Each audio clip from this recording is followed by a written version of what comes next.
Alhamdulillah Alhamdulillahilladzi arsala rasulahu bil huda wa dinil haq liyudhhirahu 'ala dini kullih. Asyhadu an la ilaha illallah wahdahu la syarikalah wa asyhadu anna Muhammadan 'abduhu wa rasuluh la nabiyya wa rasula ba'dah. Allahumma shalli wa sallim ala sayyidina Muhammad wa ala alihi wa ashabihi wa sallama tasliman katsira.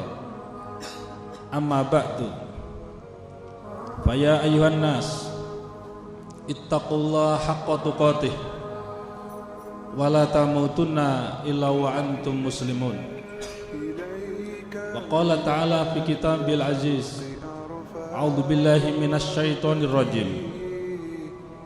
Wa minan nasi may yasri nafsahu ibtigha'a mardatillah wallahu ra'ufum bil ibad. Al-ayat. Ma'asyiral muslimin rahimakumullah,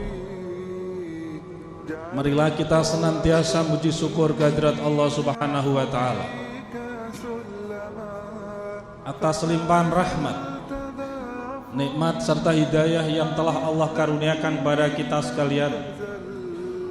Hingga detik ini kita masih diberikan kesempatan oleh Allah untuk hadir di majelis yang insya Allah penuh berkah. Kita diberikan kesempatan oleh Allah untuk berinteraksi sesama kita, sesama manusia. Berikan kesempatan oleh Allah untuk bisa bekerja, menunaikan sebagai hamba Allah, beribadah pada Allah Subhanahu wa taala semata-mata mencari ridha Allah Subhanahu wa ta'ala. Oleh karenanya rasa syukur itu marilah kita senantiasa buktikan melalui amal dan perbuatan yang terbaik dari waktu ke waktu untuk mengukir satu kehidupan yang lebih berprestasi, yang lebih anggun, yang lebih bermartabat, semata-mata untuk memberikan manfaat dalam kehidupan keluarga, masyarakat, bangsa dan negara. Ma'asyiral muslimin rahimakumullah, pada kesempatan ini kita berada di dalam bulan Muharram,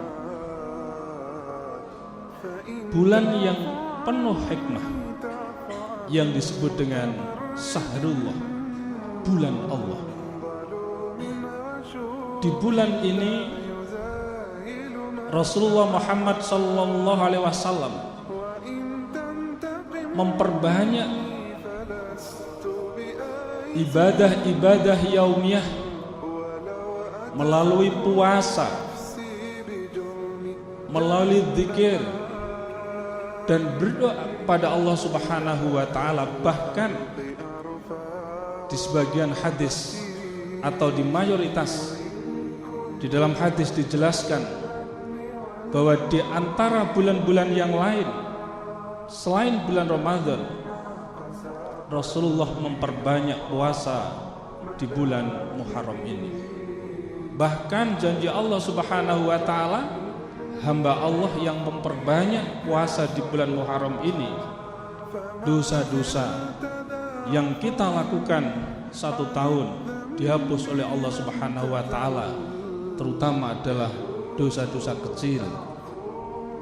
Ma'asyiral muslimin rahimakumullah, sisi lain, di bulan Muharram ada sebuah peristiwa penting yang kita jadikan sebagai sebuah iktibar, sebagai sebuah pelajaran. Peristiwa pembantaian Karbala, di mana umat Islam, sesama umat Islam, terjadi adanya sebuah pembantaian satu sama lain. Dan ini menunjukkan bahwa musuh terberat bukan muslim dan non muslim, tetapi sesama umat Islam. Begitu juga di Indonesia, musuh yang terberat adalah sesama muslim. Musuh yang terberat apabila itu kita analogkan dalam negara kita adalah sesama warga negara, bukan antar warga negara. Oleh karenanya persatuan dan kesatuan umat menjadi sesuatu yang sangat strategis di dalam membangun satu tata kehidupan yang lebih bermartabat, terutama di antara sesama muslim, untuk memperkuat, saling membantu, saling nasihat-menasihati, saling mengingatkan dalam hal kebenaran. Ini adalah merupakan sebuah keniscayaan di antara kita, karena terus terang sesama muslim, satu fenomena yang berkembang di Indonesia, satu sama lain sudah saling menyalahkan. Kalau ini tidak kita pahami sebagai salah satu ancaman, maka kita nanti akan menemukan suatu peristiwa yang tidak kita inginkan. Maka kewaspadaan di antara sesama umat Islam, dan selama kita mau mendudukkan ajaran Islam yang sesungguhnya, maka tidak akan terjadi adanya perceraian di antara sesama umat Islam itu sendiri. Ketika kita mau meletakkan ajaran Islam yang sesungguhnya, tidak ekstrem kanan dan tidak ekstrem kiri, tidak mudah mengkafirkan sesama muslim, tidak mudah menyalahkan sesama muslim, maka inilah sesungguhnya menjadi ikhtiar kita, bahwa Rasulullah Muhammad SAW menegaskan, al-mu'minu lil mu'mini kal bunyani yasuddu ba'du ba'dan. Orang mukmin satu sama lain sesungguhnya adalah saudara, bagaikan bangunan, satu sama lain saling memperkuat seharusnya, bukan saling menyalahkan, bukan saling membenci, bukan saling mengolok-olok satu sama lain. Dan fenomena ini telah terjadi di Indonesia, sesama muslim saja sudah saling menyalahkan satu sama lain.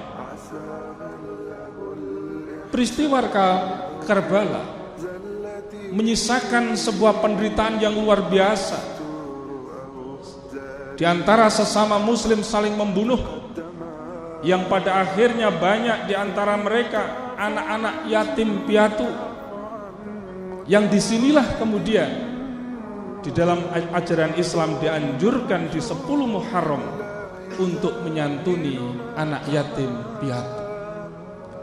Dan ini terus berlangsung sepanjang hayat, sepanjang masa, mulai dari sejarah peristiwa Karbala sampai sekarang. Peristiwa itu kemudian dijadikan sebagai salah satu momentum untuk memberikan santunan yatim piatu, karena pada saat itu terjadi satu pembantaian di antara sama muslim yang anak-anaknya terlantar, yang anak-anaknya membutuhkan satu pertolongan dari umat Islam pada saat itu. Ma'asyiral muslimin rahimakumullah,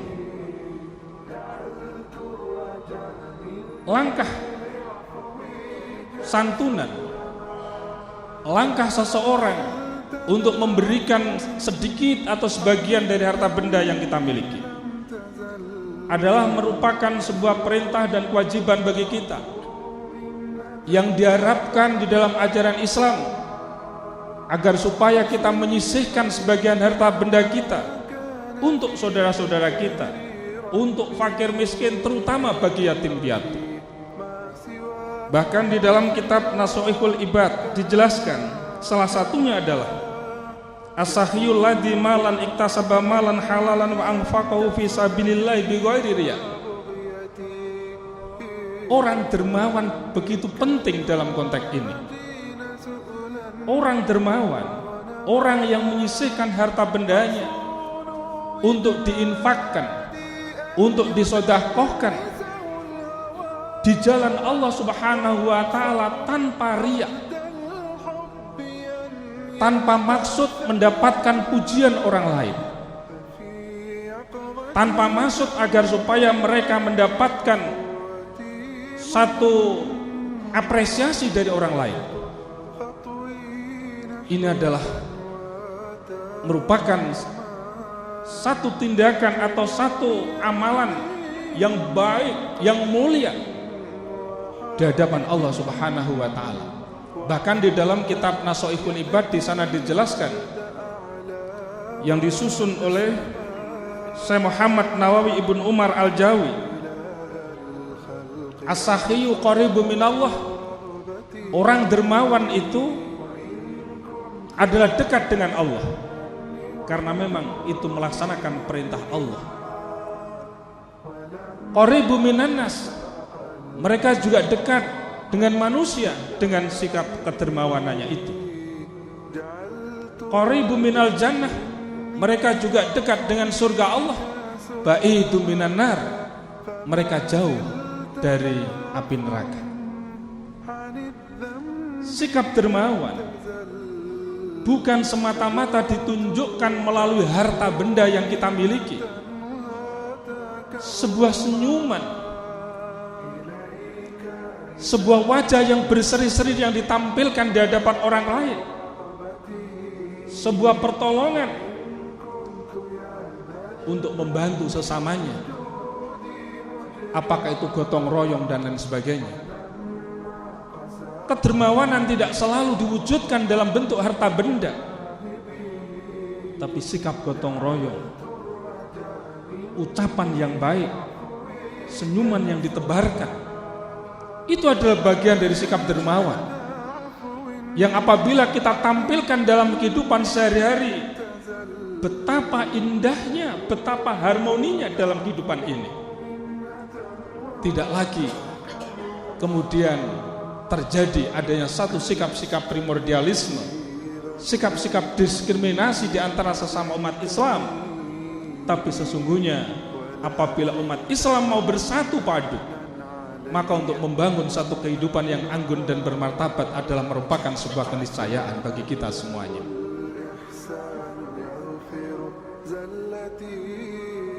Baidu minan nar, orang dermawan itu jauh dari api neraka. Allah saja sudah mencintai, manusia juga mencintai, surga Allah pun juga menunggu orang yang dermawan itu. Al jannatu mustaqatun, surga begitu merindukan orang-orang yang dermawan itu. Tapi sebaliknya, al bakhilu baidu minallah, orang bakhil itu jauh dari Allah Subhanahu wa taala, dan karena itu bukan perintah Allah. Baidu minan nas, jauh dari manusia. Baidu minal jannah, jauh dari surga Allah. Tapi qaribu minan nar, mereka justru dekat dari api neraka. Sikap bakhil adalah satu sikap yang sesungguhnya tidak meletakkan dirinya sebagai hamba Allah yang mulia. Justru pada dirinya ingin menjauhkan dari manusia, ingin menjauhkan dari Allah, ingin menjauhkan dari surga Allah. Bakhil bukan semata-mata dari harta benda. Sikap yang ditampilkan yang selalu murah, yang selalu cemberut, yang selalu tidak simpatik, yang selalu menyakitkan hati orang lain, yang selalu menciptakan konflik di tengah-tengah masyarakat, walaupun dia telah mengaku sebagai seorang muslim. Tapi itulah akuan mereka, tetapi sesungguhnya di hadapan Allah Subhanahu wa taala perlu dipertanyakan posisi mereka sebagai seorang muslim yang sejati. Orang bakhil justru qaribu minan nar, justru dekat dengan api neraka. Sesungguhnya kedermawanan seseorang ini juga dilanjutkan di dalam kitab Nashaikhul Ibad, itu dijelaskan, wal jahilu sahiyu ahabbu minallahi ta'ala minal abidil bakhil. Orang bodoh pendidikannya rendah, yang bisa dikatakan mereka tidak mengerti akan perkembangan ilmu pengetahuan yang teologi yang lebih jauh, yang lebih makro.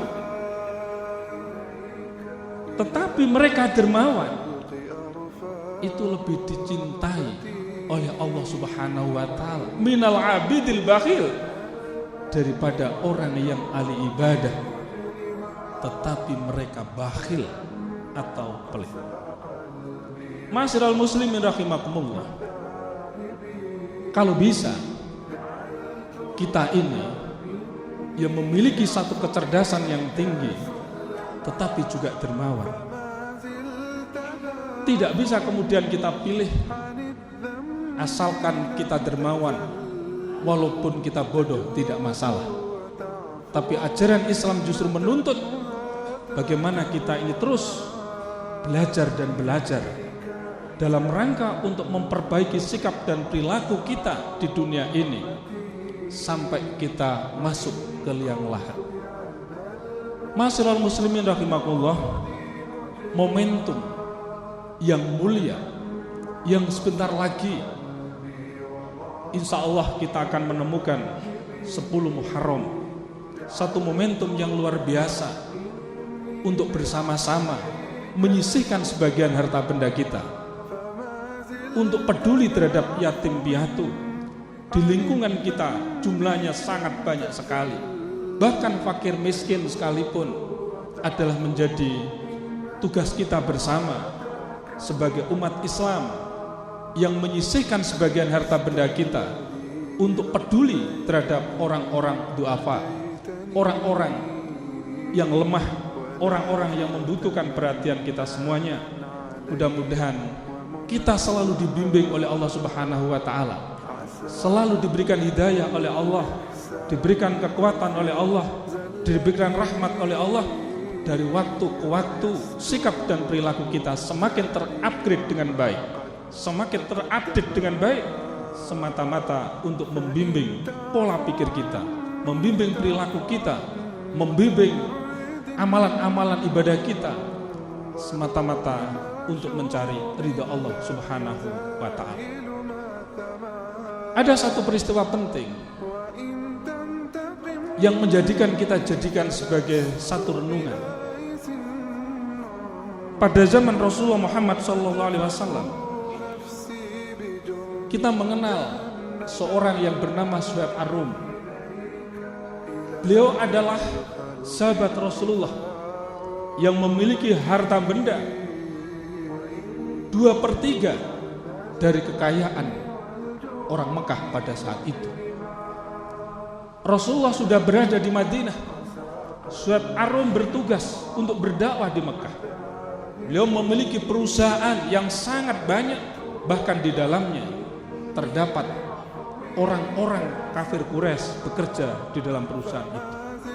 Setiap Suhaib Ar-Rum akan berdakwah selalu dialami oleh orang kafir Quraisy pada saat itu. Karena harta bendanya begitu banyak, beliau akan meninggalkan kota Mekah begitu berat. Tapi karena dakwahnya tidak berhasil, yang kemudian beliau bismillah semata-mata untuk mencari ridha Allah, untuk hijrah ke Madinah pada saat itu dan meninggalkan harta bendanya yang begitu banyak. Pada saat itu Suhaib Ar-Rum disambut gegap gembita oleh sahabat Ansor, sahabat Muhajirin, bahkan Rasulullah Muhammad SAW. Di situ ditegaskan di dalam tafsir Ibnu Katsir apa yang dikemukakan oleh Rasulullah, faroha ya Suhaib. Dalam tafsir yang lain disebut dengan faroha malas Suhaib. Bahagia wahai Suhaib, bahagia wahai harta benda Suhaib. Ini karena apa? Suhaib Ar-Rum yang memiliki harta benda yang begitu banyak di Mekah ditinggal begitu saja semata-mata untuk mencari ridha Allah, dan tentunya juga harta bendanya itu dipelihara dan dijaga oleh Allah Subhanahu wa taala, sehingga Suhaib Ar-Rum mendapatkan satu penghargaan yang luar biasa dari Rasulullah Muhammad SAW. Itulah yang kemudian turun sebuah ayat yang ada di dalam Al-Quran, surat Al-Baqarah ayat 207. Wa minan nasi may yasri nafsahu ibtigha'a mardatillah wallahu ra'ufum bil ibad. Dan ada di antara manusia yang mengorbankan dirinya untuk mencari ridha Allah Subhanahu wa taala, dan Allah Maha penolong bagi hambanya yang mau berjuang itu. Ini menunjukkan bahwa selama kita mau berjuang di jalan Allah Subhanahu wa taala, Allah akan selalu memberikan pertolongan pada kita semuanya. Mudah-mudahan sekali lagi kita semuanya sebagai hamba Allah, mudah-mudahan termasuk orang-orang yang beruntung di dunia dan di akhirat karena mendapatkan bimbingan selalu dari Allah Subhanahu wa taala. A'udzubillahi minasyaitonir rajim. Bismillahirrahmanirrahim. Wal 'asri innal insana lafi khusrin illa alladziina aamanu wa 'amilus shalihati wa tawassaw bil haqqi wa tawassaw bis sabr. Barakallahu li wa lakum fil Qur'anil 'adzim wa nafa'ani wa iyyakum bima fihi minal ayati wa dzikril hakim. Aqulu qouli hadza wa astaghfirullah innahu huwal ghafurur rahim.